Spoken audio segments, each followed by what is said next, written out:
உங்களுக்கு முட்டையில வலி இருக்கா? எதனால வலி வருதுன்னு உங்களுக்கு தெரியுமா? அப்ப இந்த வீடியோ உங்களுக்கு தான். ஸ்கிப் பண்ணாம பாருங்க.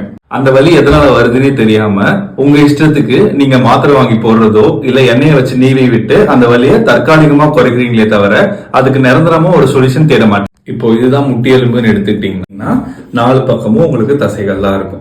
4 பக்கமும் ஒரே மாதிரி இழுத்து பிடிச்சிட்டு இருந்தாதான் அந்த எலும்பு எந்த பக்கமும் நவராம ஒரே இடத்துல உங்களுக்கு கரெக்டா லோடு கொடுத்துட்டே இருக்கும். இப்போ உதாரணத்துக்கு நான் இந்த பக்கம் மட்டும் லோடு அதிகமா கொடுக்குறேன் அப்படின்னா நமக்கே தெரியாம நம்ம ஒரு சைடு மட்டும் ஒரு லோ ப்ரெஷர் கொடுத்துட்டே இருப்போம். அப்படி கொடுக்கும்போது இந்த பக்கம் உங்களுக்கு ஸ்ட்ரெச் ஆகிட்டே இருக்கும், இந்த சைடு நம்ம டைட் ஆகிட்டே இருப்போம். ஸோ இது அன்ஈவனா ஒரு லோடு கொடுத்துட்டே இருக்கும்போது உங்களுக்கு அந்த பெயினும் இல்லைன்னா அந்த இடத்துல ஒரு ஸ்வெல்லிங்கும் உங்களுக்கு ஃபார்ம் ஆக ஆரம்பிக்கும்.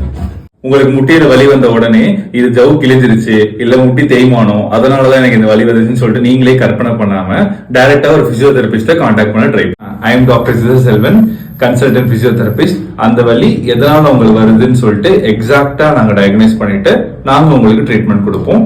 For appointment contact